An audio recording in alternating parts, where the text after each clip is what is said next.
Turn to the runway, then a left turn and a left downwind. Cessna over the threshold, coming up on the white dot, at or beyond the white dot, left turn first available. I got a high wind coming up on about a half-mile final, clear to land at or beyond. Traffic on the left face, you're following a Cessna down, low off your left. Square it up just a little bit, and then we're going to get you in. Start your descent, though. Start your descent on the base. Traffic on final, you're going to be follow on base. Base traffic, start turning toward the numbers now. High wing coming up on quarter-mile final, take it all the way down to the green. Cessna taxiing on the green, expedite down to the next hard surface. Get me some speed, there you go, go, go, go, go fast. This is going to be good. I got traffic on a mile final, you're following traffic ahead and to your right. High wing coming up on the threshold, take it all the way down to the green dot. 5 Charlie Sierra, 2 mile final. A mile final, turn north, and we're going to just make you, we're going to bring you back around. Jet traffic's coming up on about a mile and a half final, runway 9er clear to land. Okay, all right, let's listen up, guys. If you're on final for runway 9, I want you to offset to the left. I got a jet that's landing on runway 9. The jet's cleared to land runway 9 if you can make it. If not, just continue straight ahead. It looks like you're going around for the jet. That's fine, that's fine, that's fine. Oh, we had one right in front of us, sir. Dragger. Let's see, what we got, a tricycle. Tricycle, put it down. Tricycle, put it down. Tricycle, put it down. Tail dragger, down to the green dot, then a left turn. Short final here, you clear to land on 9, all the way to the white dot, go down to the white dot. Find somebody to follow out here. Canard, just come to the runway and I might have to just send you around. That'll be fine. And for the jet, you just want to stay in this pattern or you want to go back out for an instrument approach? Stay in a pattern, Charlie Sierra. All right, just stay with me here for a minute. And my tail dragger, let's see, over the numbers, go down to the green. And Canard's going to have to go around. Canard, go around. Canard, go around. Canard, go around. And my high wing here over the runway, keep it airborne. Keep it airborne. You do not descend. Do not descend. You got a fast guy behind you. Do not descend. There you go. Keep it airborne. Keep it airborne. As soon as the guy behind you gets slowed down, I'm going to put you down. So keep it airborne. The one that just passed the white dot, make a left turn on the hard surface. All right, my high wing tail dragger, you can put it down now. You can put it down now. And Charlie Sierra, let me get you about a mile off. Let's see, Charlie Sierra, I lost. There you are. Make a left-hand turn. I'll try to resequence you here on the downwinds. We'll see how it looks. Short final, you're clear to land runway 9 on the white dot. Clear to land on the white dot. There you go. And the tricycle left on the hard surface and follow the flagman. Welcome. Thanks for being part of the show. And let's see, just find somebody to follow out there, follow on the final, and as you get close to the runway, if it's not going to work, we're going to send you around and then try to resequence you. Now, who else got sent around that's not back on the downwind? The Canard? Yeah, Canard. All right, Canard, there's a Gulfstream up there that went around too. I just lost sight of him, but you're going to make kind of a left-hand turn and stay low. I think Charlie Sierra, what's your altitude? 3,200. Okay, that'll be fine. Just maintain VFR. I don't know what else is up there above you. Probably most everybody's down here, so just make a left-hand turn. We'll try to get you back here. Canard's got the jet in sight. Okay, the RB, maybe an RB-10, whatever, you're on final. Keep your speed up and go all the way down to the, aim for the green dot for me. Actually, keep your speed up. There's a guy behind you. Aim for the green dot, and I'm sure that's plenty of room for you to land on runway 9. You're clear to land on runway 9. Number 2, you're going to go down to the white dot. Follow the white dot. Actually, you know what? That's 1,500 feet. You're going to land at the white dot. The spacing looks adequate here. 2 guys on final. You're kind of tight there. Keep each other in sight, and you're going to aim for the white dot. If it's not going to work, we'll come up with a plan B. We might have to send you around. The second guy behind you out there in about a 2-mile final. Are you slow enough to be able to follow that guy in front of you? You need to go around. Yeah, I can follow. Well, I probably shouldn't ask that because I had about 5 guys answer me, so I should know better than that. After 35 years, you would think, right? All right, so let me see. The guy who's number 1, it's number 1. What kind of airplane is he? An RV type. All right, RV type. Keep it airborne for me. Keep it airborne. And I got a fast guy behind you. The number 2 guy over the trees there. Go ahead and put it down on the numbers. Put it down on the numbers. My first guy just coming up on the numbers at the over the grass at the numbers. I want you to keep T-minus 1 minute and counting. Hello.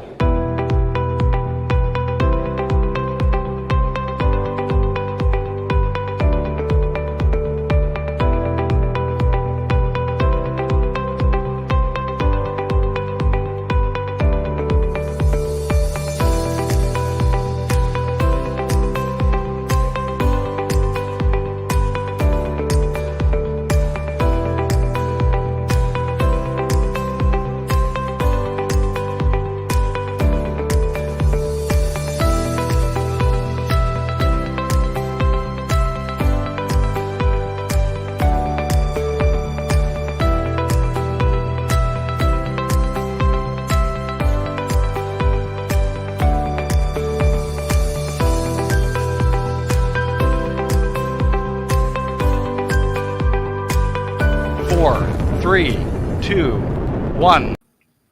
Hello. Bonjour. Bonjour, Dave. How are we all? And 2 Daves and an Ed. Yes. And a Johnny. Good. Yes. All doing well. So yeah, Ian is away this week. He's abroad on the continent. So we've got Dave White filling in with a bit of continental flair, as you'll notice. And yeah, so first of all, welcome to the live stream. It's another Thursday night, and thank you again to SkyDemon for sponsoring. If you've not tried their software, then go out and give it a go. They do a 30-day free trial. It's got too much great stuff, really. I mean, we don't know our way around it, and that's why we bring you these top tips, which we'll play now. And I think this week's top tip is from Hannah. Hi, I'm Hannah from SkyDemon, and this is today's top tip. When you've landed at your destination and you need to locate a specific taxiway or hold, just tap on the airfield brief in the bottom right-hand corner. Tap Find Taxiway or Find Hold to locate the specific taxiway or hold you need. The map will pan straight to it. For more information on using SkyDemon, take a look at our user guide, which you can access from our website.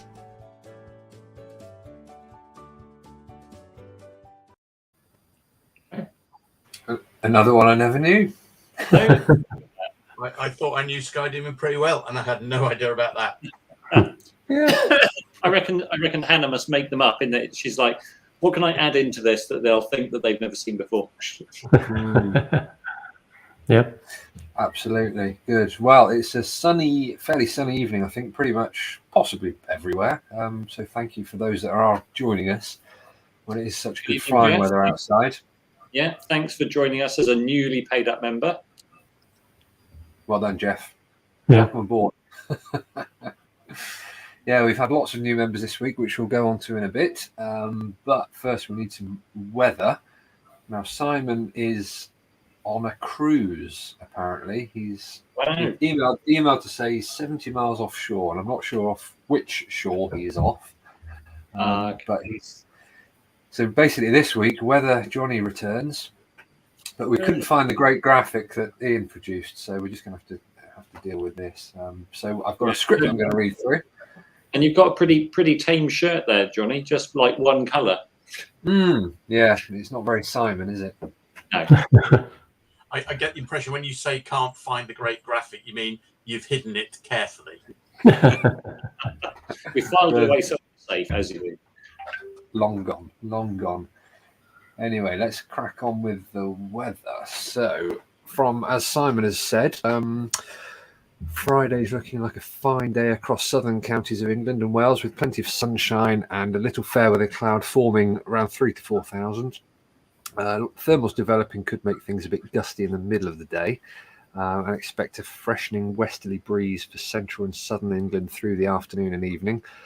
A weakening front is going to be drifting across northern England, where there'll be thicker and lower cloud with bases of 1,000 to 2,000, lowest on the western side of the Pennines, shrouding the hills. Expect a little drizzly rain for a few hours, plus some brisk westerly winds. Showers are going to be focused on northeast towards the evening. Scotland and Northern Ireland start pretty dull and damp, but cloud will lift above 2,000 to 3,000, with some sunshine breaking through in the afternoon and evening. Now, moving on to Saturday, apparently we're looking at a fine weekend overall with good flying conditions, high pressure in charge, and there'll be lots of sunshine across the country on Saturday with mostly light winds, gusty in places from thermals, very little cloud across the sky, and becoming warm across England and Wales. The highest temperatures definitely towards the south. Some coastal sea breezes will form. It's going to be breezier in Scotland, particularly in the northwest, with a warm front bringing low cloud and patchy drizzle near the coasts. Cloud base mostly above 3,000 in central and southern Scotland. Looking at Sunday, a fine day with increasingly hot temperatures as we drag in air from the continent. Strong thermals will develop as temperatures rise into the high 20s for much of England and Wales, definitely topping 30 and above inland across the Midland and southern and eastern counties. Sunshine all around with little, if any, cloud. Lower cloud, but a fair amount of high-level cirrus might form, so making things quite hazy. For northern England, the high cloud should thicken to become quite dull for a time. South to southwesterly winds are expected, and they'll be increasing from western and northern England and Wales, becoming gusty around the hills. A front's going to lie across northern Scotland, where light drizzly rain is possible. Low clouds likely to cover the hills in the West Highlands above 1,000 to 2,000 feet, lowest near the west coast. And don't forget, if you want to boost your flying weather knowledge and confidence, you can join Simon's online aviation weather school on Saturday mornings on the 3rd and the 10th of September. He's still got some spaces left, so if you want to go along, just go to weatherschool.co.uk. Very good, Mr. Sherman. As John O'Holland said, come on, Johnny, give it some gusto, just like Simon. And to be fair to Johnny, not a professional weather forecaster, reading from a script, doing his best to give you a nice, clear forecast. Which is basically Scorchio, isn't it? That's it, yeah. It's very, very hot. Yeah, you could have just stood there going, Scorchio. I was looking at that and thinking, if my aircraft was serviceable, this would be the weekend to go up to Scotland and have a look around there, because that weather looks just wonderful up on the coast. I bet it's going to be gorgeous. There we go. Well, fingers crossed. Miracle, you may get it back. No. Not that kind of miracle. Right. Well, I think Dave Calderwood, time for some news, isn't it? Yep. Well, first item on the news is a flyer story, actually, because the paywall has gone up on the flyer website. I've decided there's a paywall going up, not the paywall coming down. Anyway, the paywall's gone up. What it means is that Flyer Club members have an access all areas pass. They can read any content, they can go and look at their account, they can download landing fees, take advantage of any other benefits. The lowest grade of membership is what's called basic, that's the free membership. You can read up to 3 articles, but you do have to register in order to read those articles. And in between, we have something called the reader category, which is for those people who want to read all the content, i.e. like a Flyer Club member, but don't need to take advantage of the benefits such as the free landings, possibly because they're not flying at the moment for whatever reason. The full subscription for the Flyer Club membership is now £52, but existing Flyer Club members will not see any rise until it's time to renew. That's correct, isn't it, Johnny? I mean, I'm not the Flyer Club expert. Yeah, no, that's correct. Yeah, so you should, if you're on direct debit, that'll stay. If you've signed up recently at the £30 deal, you'll get that for the full year. So yeah, thank you. If you haven't, still join, £52, great value. You get all the content plus benefits. £1 a week, and we certainly had a rush of people joining last week. So thank you to everyone who came along and signed up. We really appreciate it, and we'll be delivering lots of fun stuff for you over the next year. Yeah. As Mark Saunders points out just down there, just notice his comment.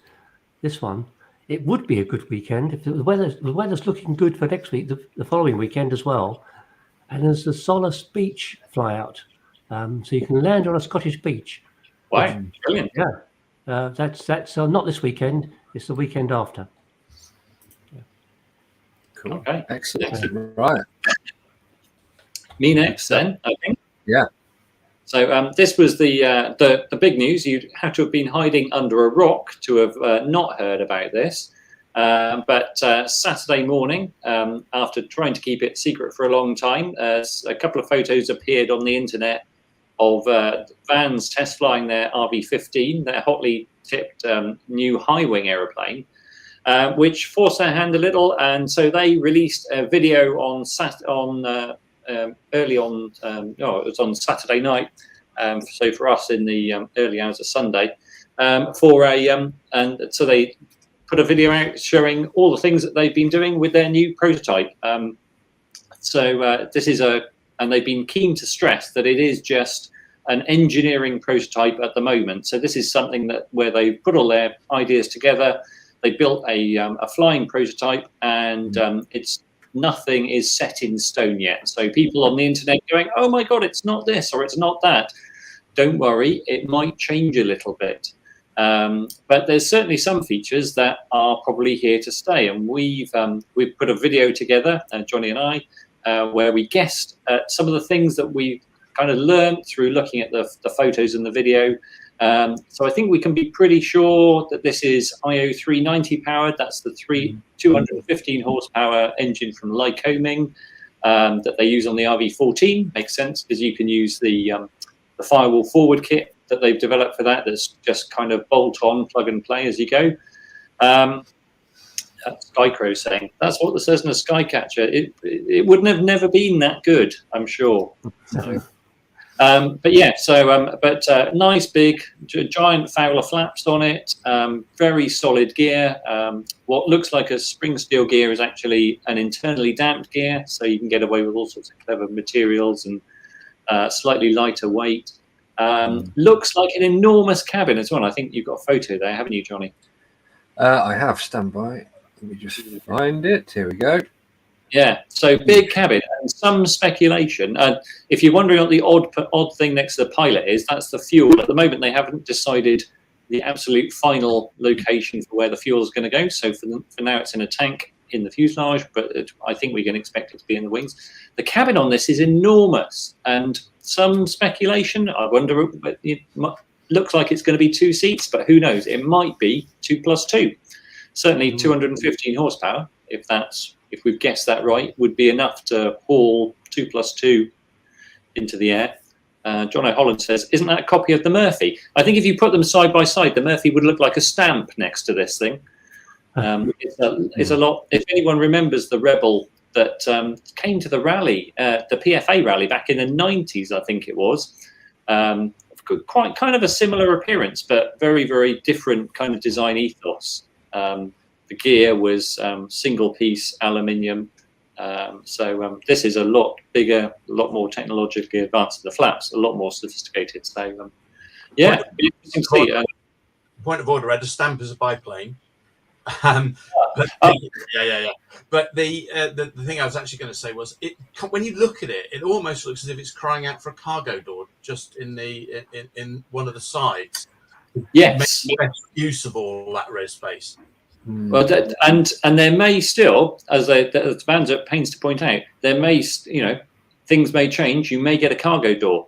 One thing that has been pointed out to me by someone possibly in Vans is that actually the doors are bigger than you think, and apparently you can load a full-size mounted bike will go in through the doors into the back. Okay. So that definitely makes it quite versatile. So, and it looks like those doors, the big glass doors, that's something that they intend to retain, because they're like, well, we've given you a high wing now, so why shouldn't we give you the greatest visibility possible? So I cannot believe that you two, Ed and Johnny, managed to talk for 35 minutes about this. But if the video is on the website, you go into the Flyer TV section, and if you're as enthusiastic about Vans aircraft as these two, and lots of people are, then go and listen to them. It's a giggle. I did have a message from Greg Hughes, who appeared on the show a couple of weeks back. Greg said, he said, only 2 Brits could turn 1 minute of video into 34 minutes of video. Yeah. Well, we can play the video. We got the Vans. Yeah, we got the Vans video. So this is what they surprised the world with. So here we go. It's first flight plus some.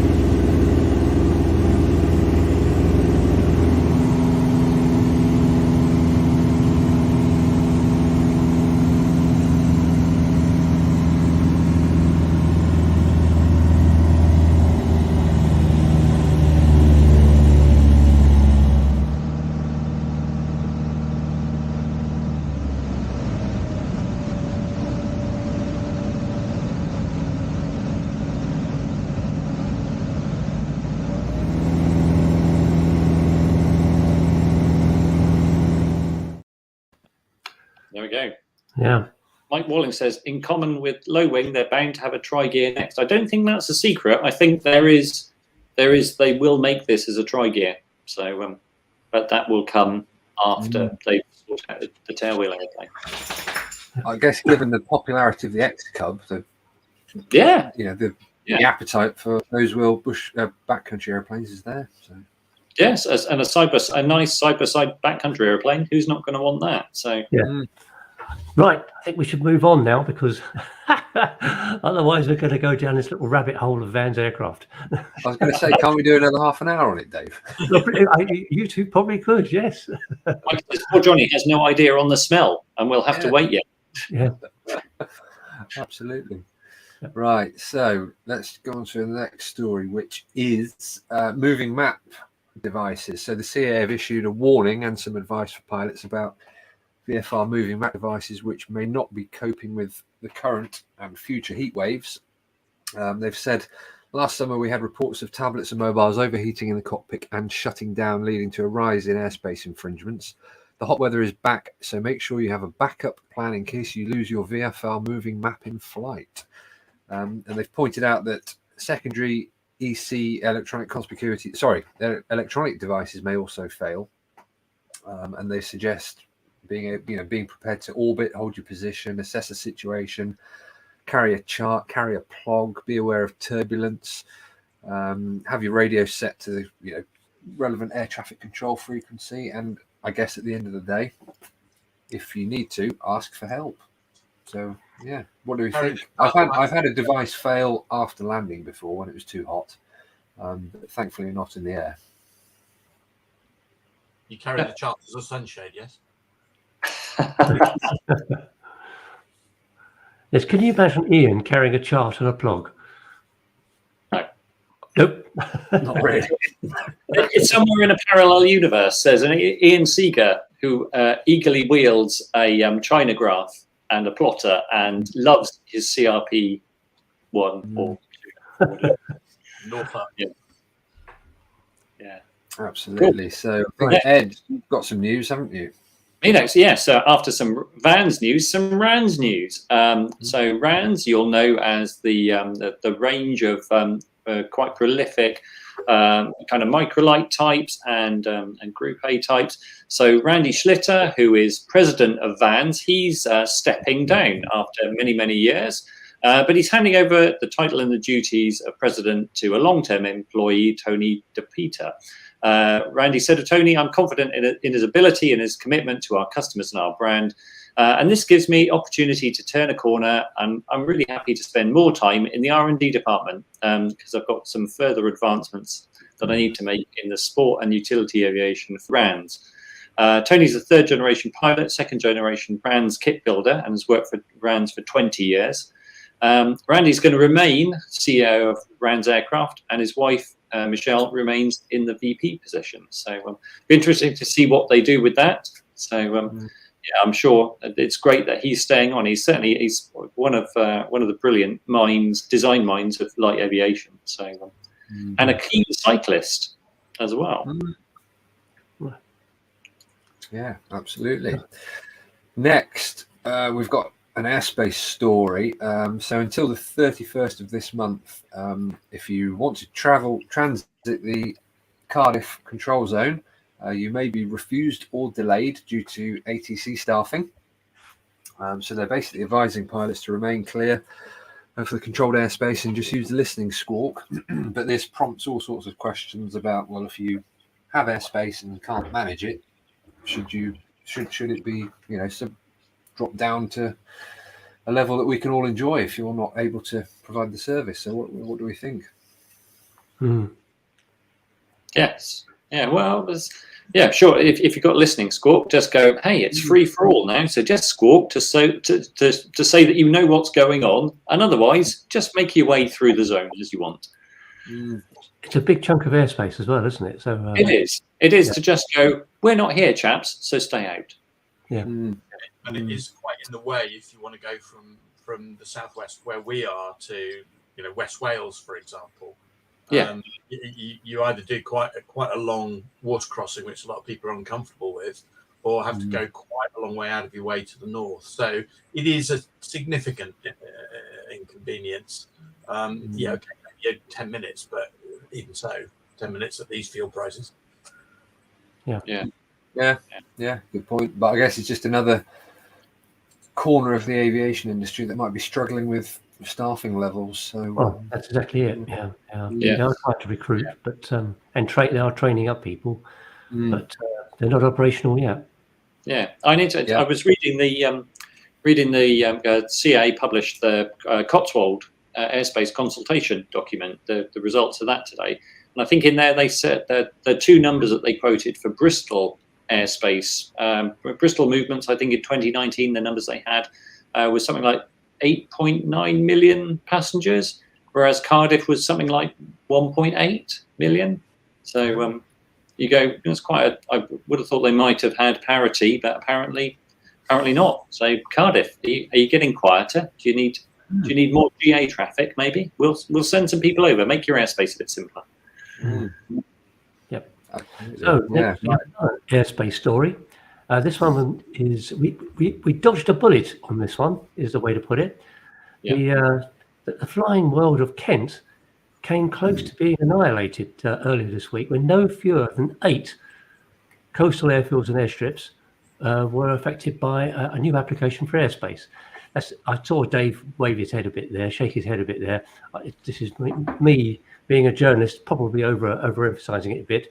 What happened was the Maritime and Coast Guard Agency and Bristow Helicopters want to make an existing temporary danger area along the Channel coast where they operate drones into a permanent airspace change. The picture here shows one of the drones. It's quite a big beast, as you can see, and I'm talking about the drone here. And so they've been operating this, and it helps them look for migrants making sea crossings. This time of year there's quite a lot. They operate these drone out of line of sight, as they call it, beyond visual line of sight. So at the moment, with the way that the law stands, they have to do that in a TDA. They want to make a more permanent airspace. It's supposed to expire at the end of June. They've renewed it since then. But anyway, the airspace change proposal is going through. What happened was when the first diagram for the airspace change came out, it not only covered the area of the temporary danger area, but added a bit of land into it as well. I think we've got that picture there, haven't we, Johnny? Here we go. Oh no, sorry, wrong one. That's a good one. That's the second one. That's number 2. We were looking for number 1. Oh yeah. That's it. So you see how this takes over a big chunk of land between Folkestone going up towards Ramsgate. Apparently there's 8 airstrips and small airfields in there, including the new proposed one at Little Mongham. Anyway, so when it was realised that was happening, quickly, overnight in fact, the chart was redrawn and issued as a second version, which pretty much... You got the second one, Johnny? Here we go. Yep. Yep. So that's pretty much how the TDA is existing. So it's all offshore, and the drones fly in and out of Lydd Airport. But apparently, interestingly, they integrate with the existing GA traffic going in and out of Lydd.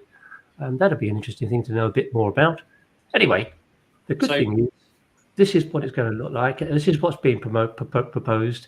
It's still got to go through a whole bunch of consultations.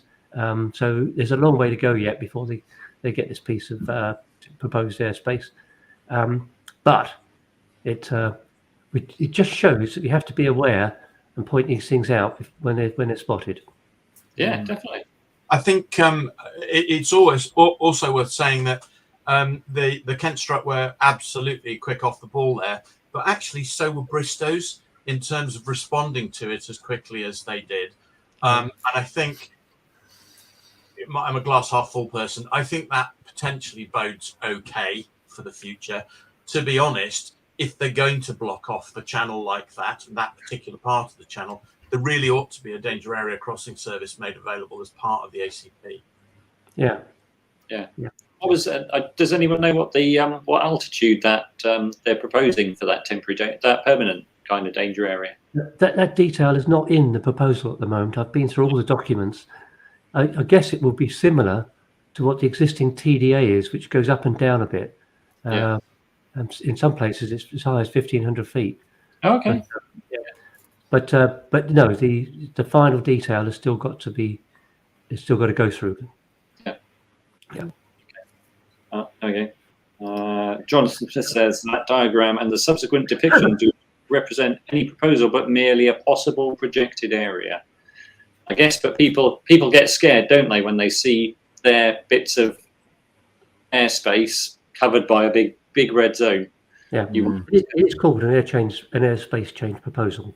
So I think anyway, yes, but Jonathan's right. It's just what's projected at start of. Yeah, Claire B said 1,500 feet currently. So yeah, okay, yeah. If you want to keep an eye on it, look at the story on the website, and there's a link to where the airspace change proposal is at the moment. As Dave says, needs a crossing service. This is a busy area. Yeah. Probably can't be much busier spots in the around the UK really for a focused bit of GA. No. Good. Absolutely. Right. Well, that's all the news we've got, isn't it? I think it is. It's time for our guest, and we've kind of given a suggestion of what our guests might all be about, Johnny? Yeah. Oops. Our guest tonight is Amy Whitewick, who recently organised a flight which drew a portrait of the Queen over the southwest. Amy is also a 2022 UK Aviation Ambassador, one of the DFT's ambassadors, and obtained a NPPL M in 2018 and her PPL A in 2019. And she's been striving to do different things such as aerial artistry. So we'll bring her in now. Amy, thanks for joining us. How are you? Very well, thank you. And yourselves? Yeah, very good. Oh, a bit swapping going on there. Hang on. There we go. Yeah. Hey, there we go.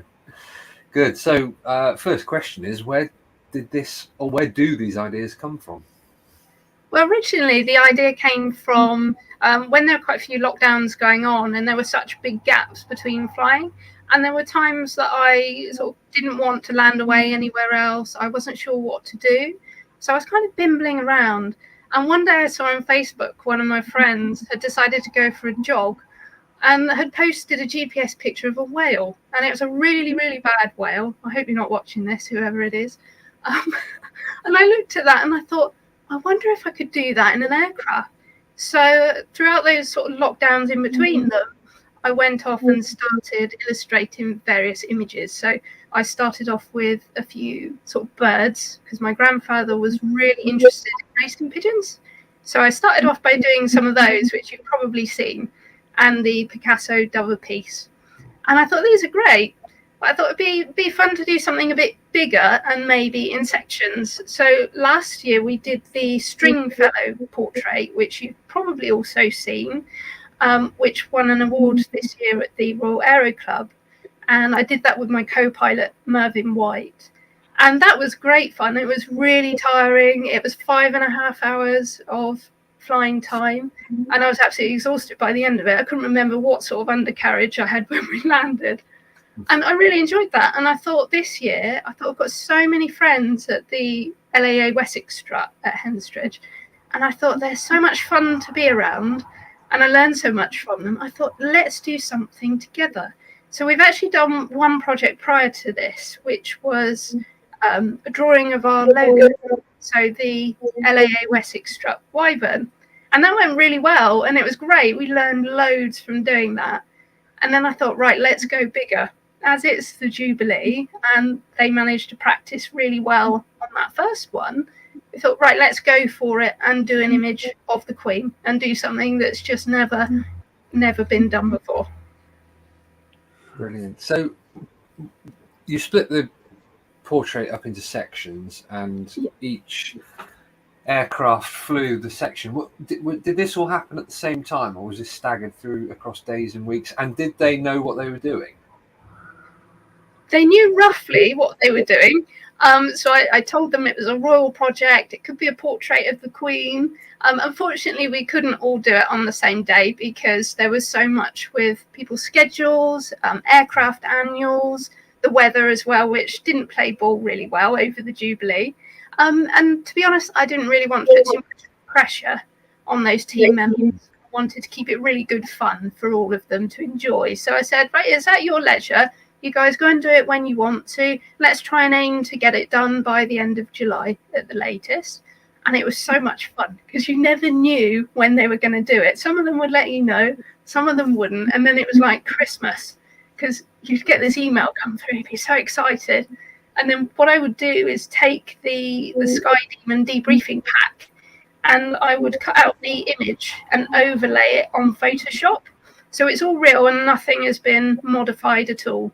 And what I did, I took the GPX data from that and actually made an online map, which you can see. I'm sure we'll post a web link somewhere.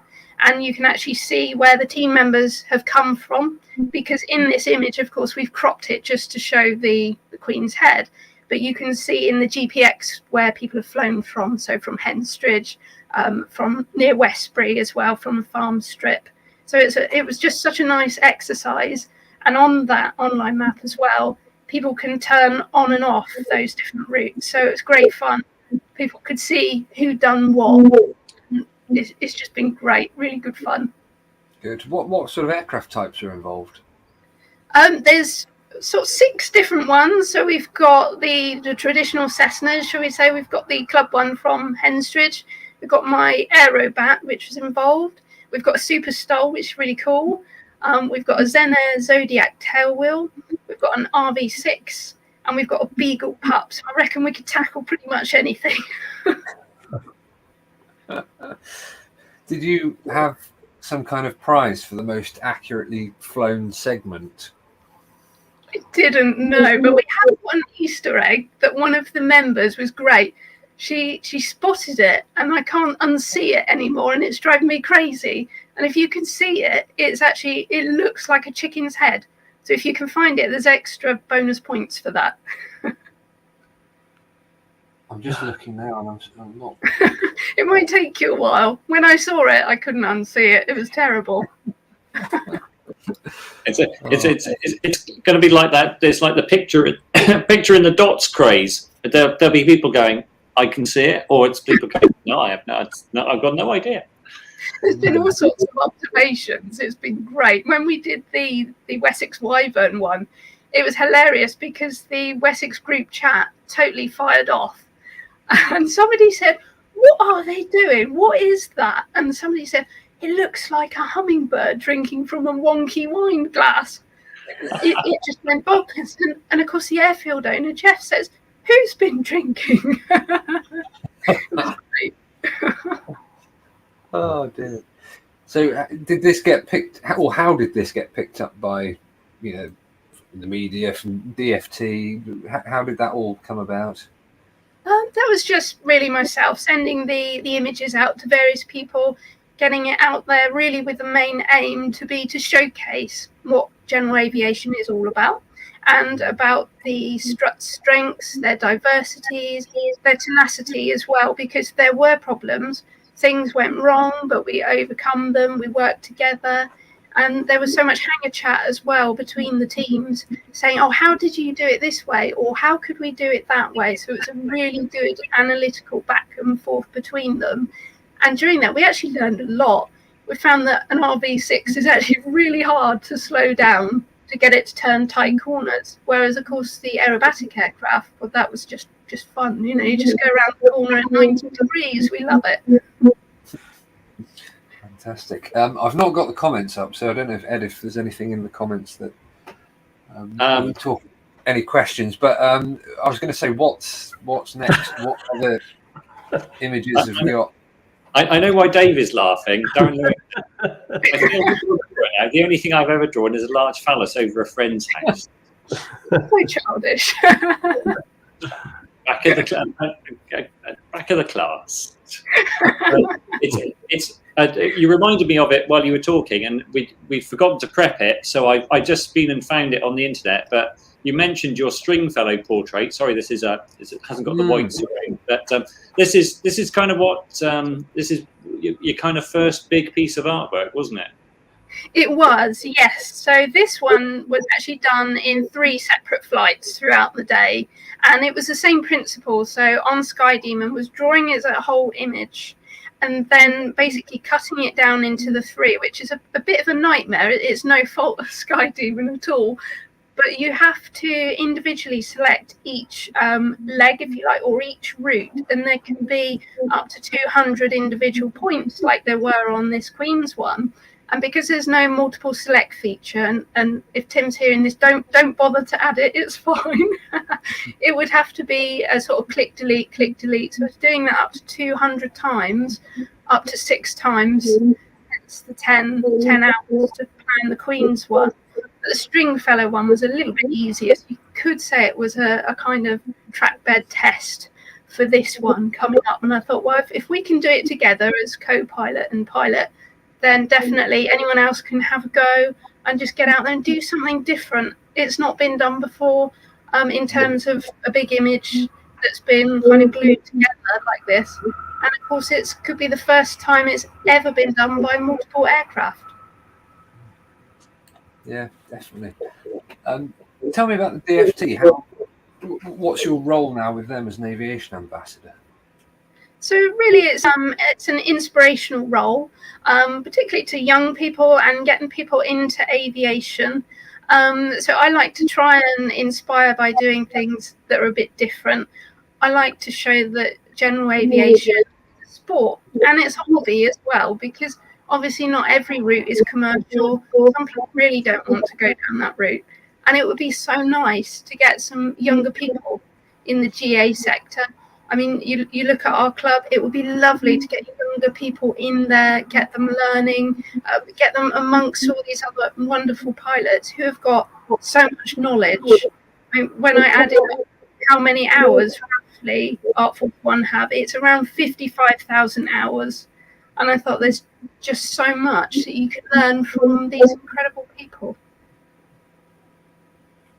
I guess the question is, what's going to be next, Amy? Yeah. It's going to be a big one. I'd like to do something the whole length of the country, but people keep telling me that I'm completely bonkers. Probably that shouldn't hold you back. And maybe that I need to talk about, obviously the whole inspiring young people thing. Maybe there's a countrywide image to be done that's all done with maybe pilots that take young people flying, or pilots that find other young pilots to be involved in that. That would be really nice, to get people as well with less experience flying with people who've got more experience. We found that in particular on this was just so beneficial. If something went wrong or something wasn't right, you always had somebody there who could go, do you know what, I've done this. This is how I tackle it. And it's great. So it'd be amazing to do something like that next year. Okay, Darren Lewington says, I love that idea, Ed. Well, there we go. You can.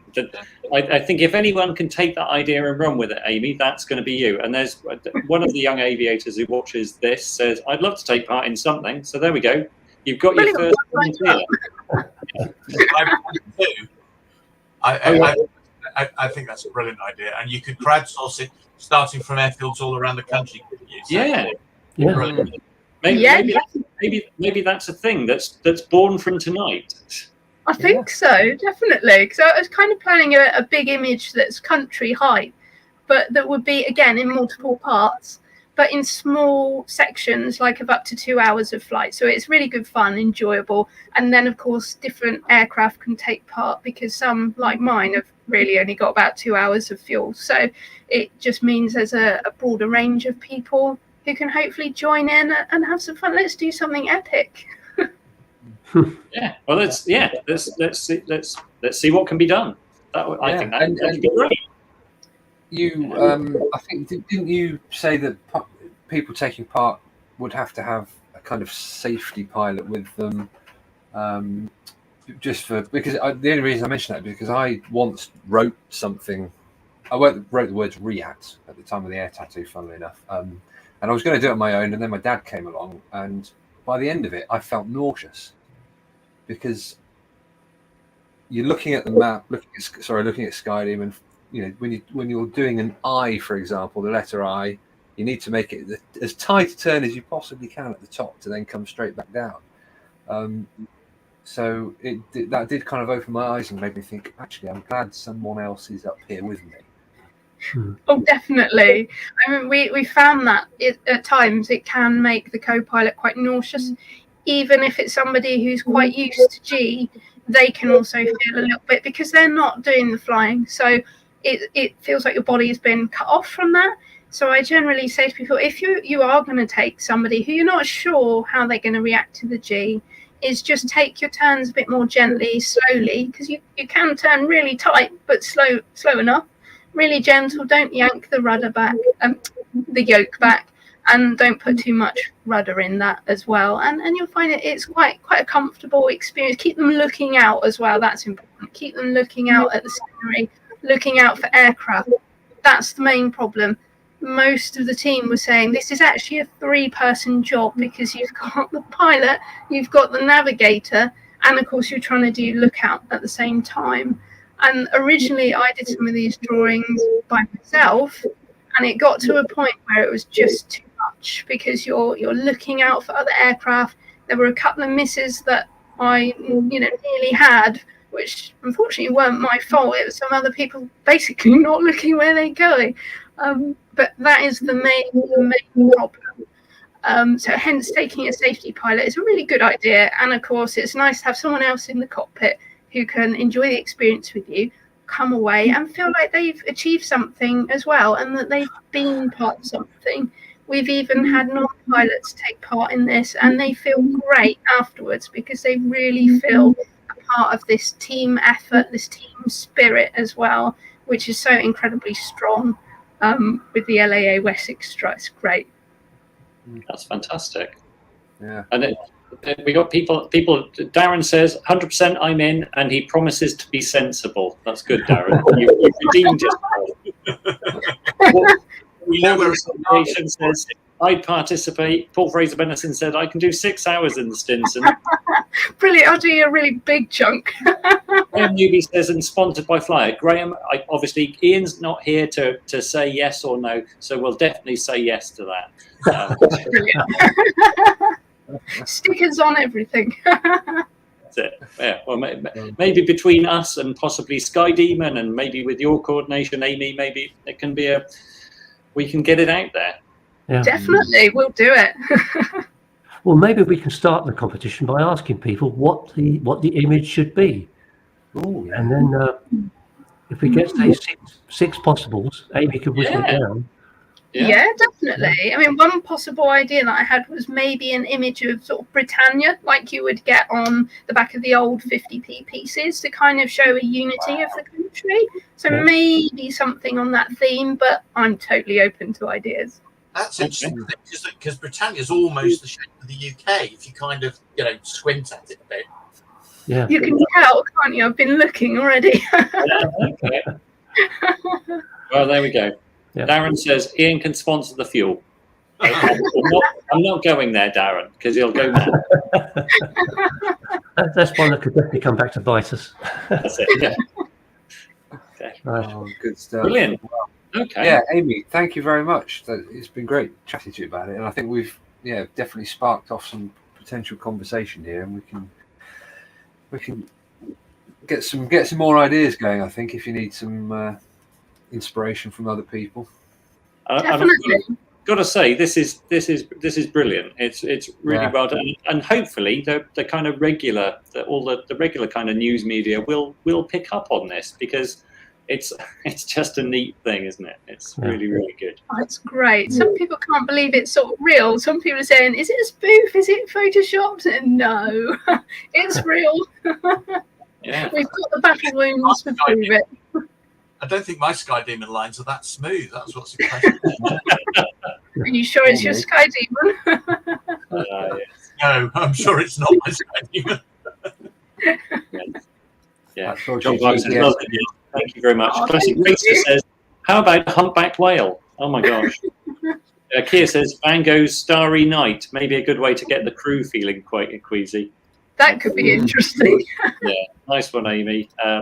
Peter Murray says Concorde. There we go. Well, I can see maybe we'll have to get thinking on this, and we'll maybe get something going up via Flyer and get your expertise on this, Amy. Brilliant. We'll keep the ball rolling. That's it. Yeah. Great stuff. Great. Well, Amy, thank you very much for joining us. Thank you very much. Now it is time for Fantasy Hangar.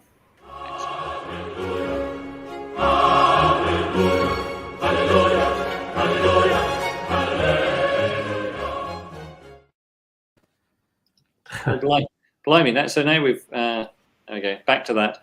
Someone suggesting the Battle of Britain Memorial flight. Stuart Ruse suggested Schroeder's Stairs. I don't even know what Schroeder's Stairs are. It's those stairs that are always going up, no matter. But they, yeah. Those ones that go round and up. Okay.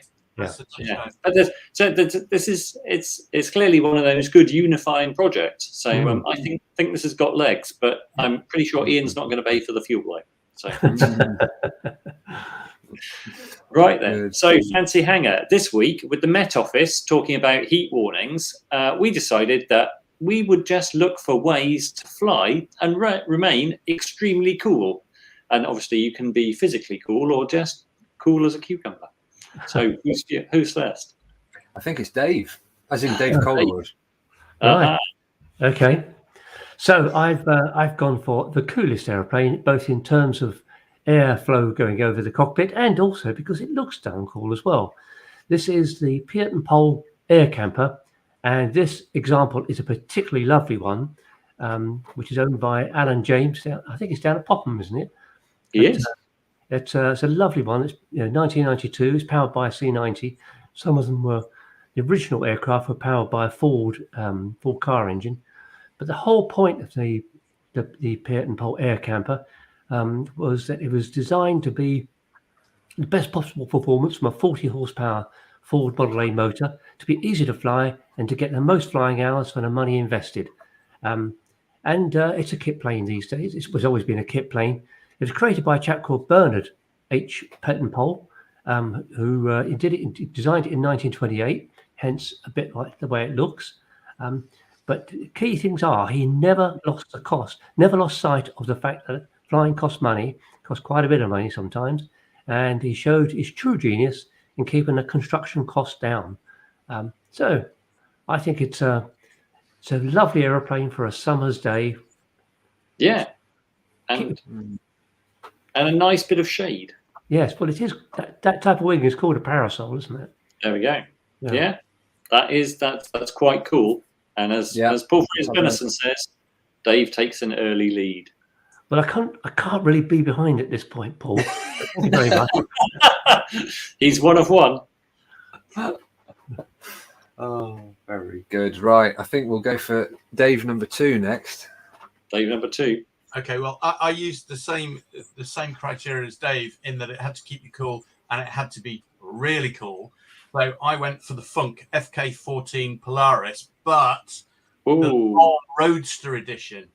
So look at that. Is not that lovely? That is lovely. Yeah. Fantastic. I wish I'd chosen that. Yeah, that is a looker. When the inevitable British weather breaks, you can take that Roadster element off and replace it with a conventional bubble canopy.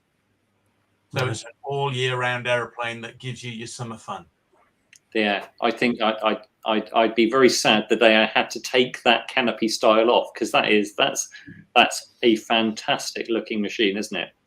So it's a bit like the people you see on days like today driving around in convertibles with the hood up. You think, yeah.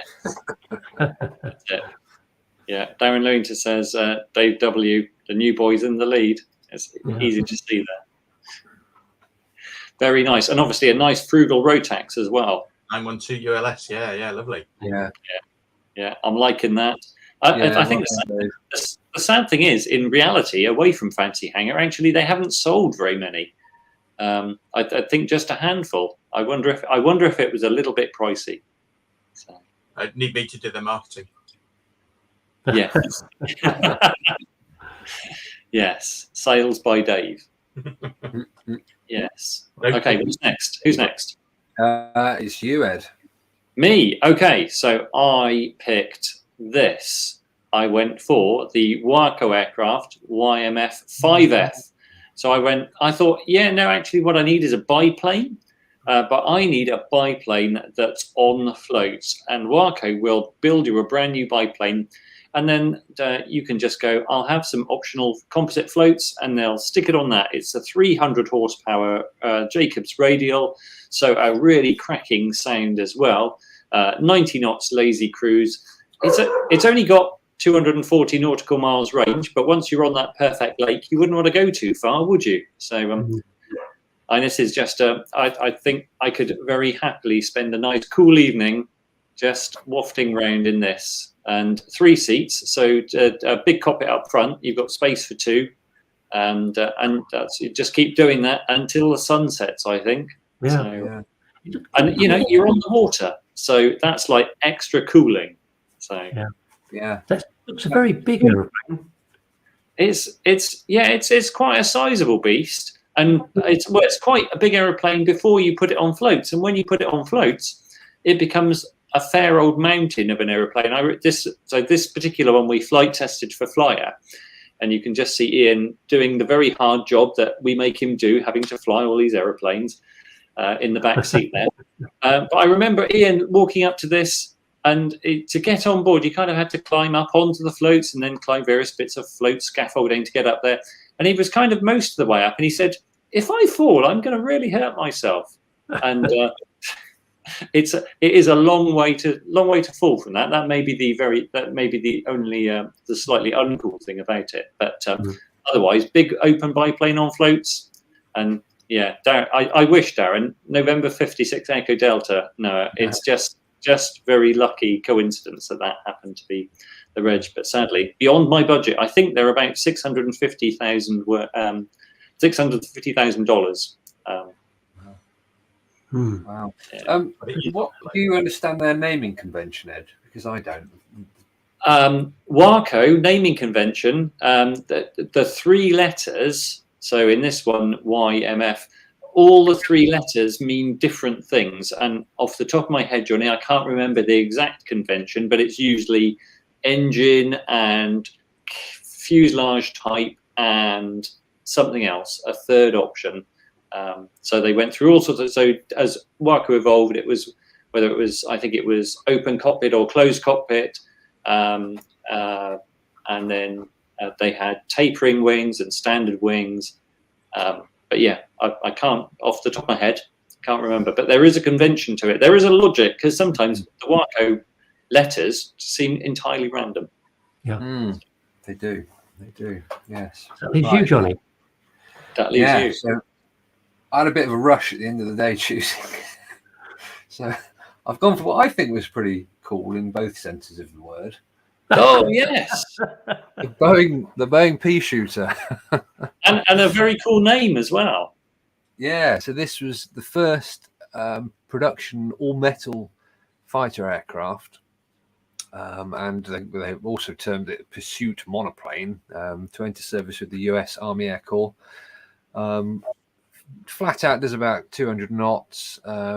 It's got a Wasp 9-cylinder radial with a big 2-blade fixed pitch prop, which you can see there, and it's got quite fun, well, certainly quite an interesting design. And I've just been reading that the original.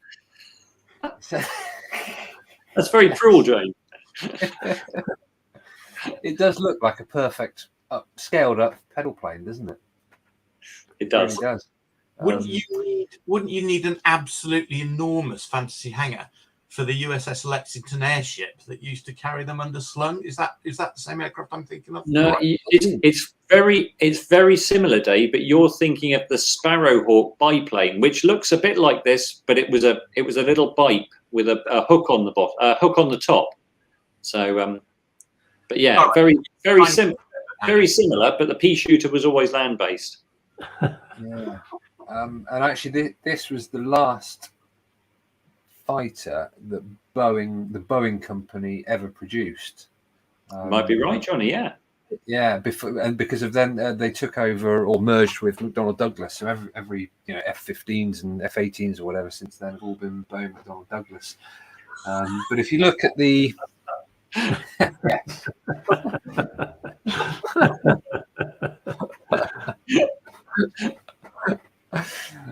good question.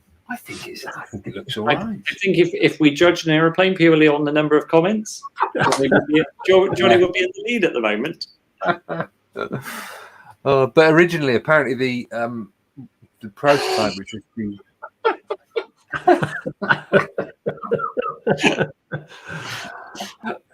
yes, I must admit, I'm sure I put my kids in one like that outside the supermarket when they were younger. It rocks back and forth, doesn't it? Yeah. Yeah. Well, if you look at it, the tail does look too small for the size of the that surely needs to be a bit bigger. That does look mildly terrifying. There is, if you search for P26 P shooter start on YouTube, there's a brilliant. So this thing has a giant inertial starter. So you get a crewman to come along and stick a handle in the side. So in true pedal plane fashion, almost. And you have to crank furiously, and you eventually pull the handle out once you've got it turning very, very fast, and it uses the inertia thing to start. That's I find that quite fascinating about that. But okay, it has got looks that only a mother would love, but that is very cool, Johnny. And literally be physically very cool, I'm sure. So, yeah. And I think, is there one still in the UK? Because there used to be one at Duxford.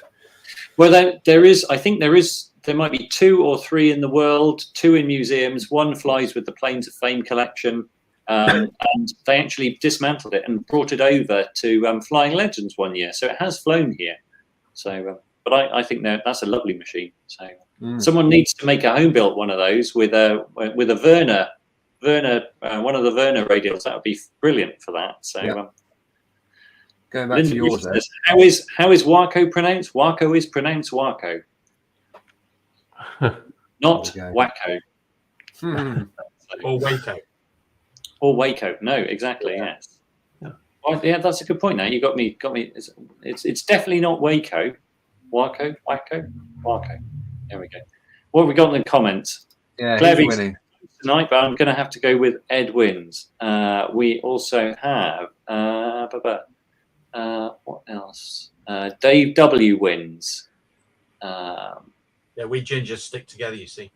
Okay. Ed will win, but Dave C has to. Dave. And there was a very very kind of universal. If I can find it, you're all commenting way too much. African Eagle says everyone wins tonight, though they are all cool aeroplanes. So I still think funniest comment is Aviator Steve. I think I've been seeing one of those. I think if we gave an award for best viewer comment, it would be that. So Dave W wins, Dave C wins, Ian wins. He's not here. He can't win. Ian wins. No. David E says, "Where's Mac?" Don't know. Next week we'll come back with that. Yep. SkyDemon does it. Susan and I say Ed wins tonight. It's like, yeah, okay. Waco is pronounced beautiful. Thank you, Claire, Classic Racer. Very good. Well, I think I'm going to go with the everyone wins. Good choices. So, thank you all. Good. Right, Dave, we got some events. Have we got some events? This is a really busy time of year. It's almost like after pandemic is over, everyone's out having fly-ins and events. Well, the big event on at the which I'm sure you know about, Johnny, is that the Royal International Air Tattoo is on from Friday, Saturday, Sunday at RAF Fairford. Big event, and Johnny was there today, weren't you? So I'll be there tomorrow. I'll be there all weekend. So if you see me, say hi. Yep. Another event tomorrow, unusually Friday, is the Sturgate flying. The Sturgate flying is more of a day-long party. Looking at it, it's they've got music and all sorts of things going on, but it's on tomorrow, which is a bit strange. But Saturday it's really busy.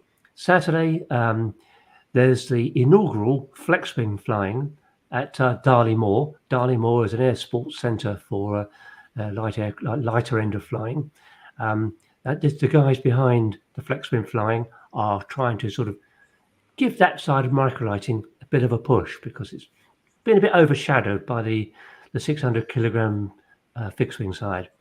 Also on Saturday, there's the evening drive-in air show at Shuttleworth. There's a Devon Strut flying at Branscombe. There's something called G. George Day at Brayton, which is a military vehicles day as well as flying. Also on Saturday is the Vintage Piper Aircraft Club event at Beverley.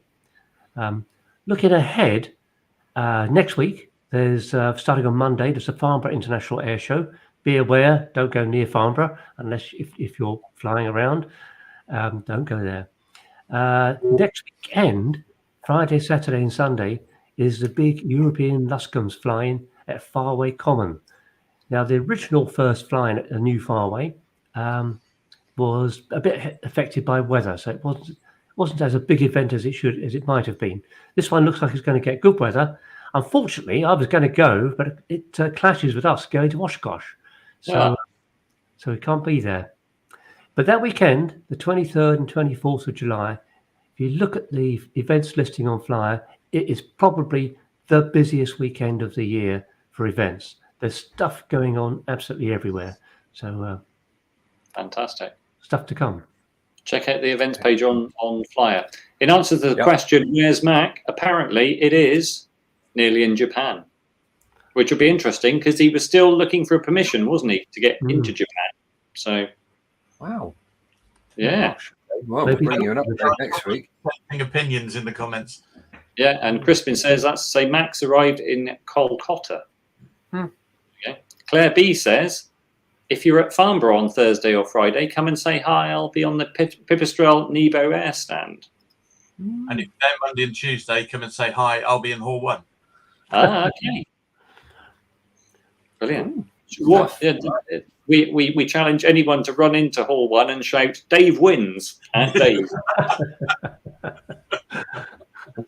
Oh, good stuff.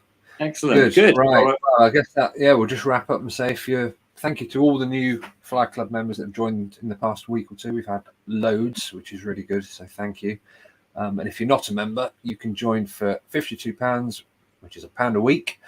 Just go to fly.co.uk/membership and you can join there. And I think soon, as and when we arrange schedules, we'll get Mr. Dave White on to deliver his next webinar. Yeah, I've got to write that, haven't I?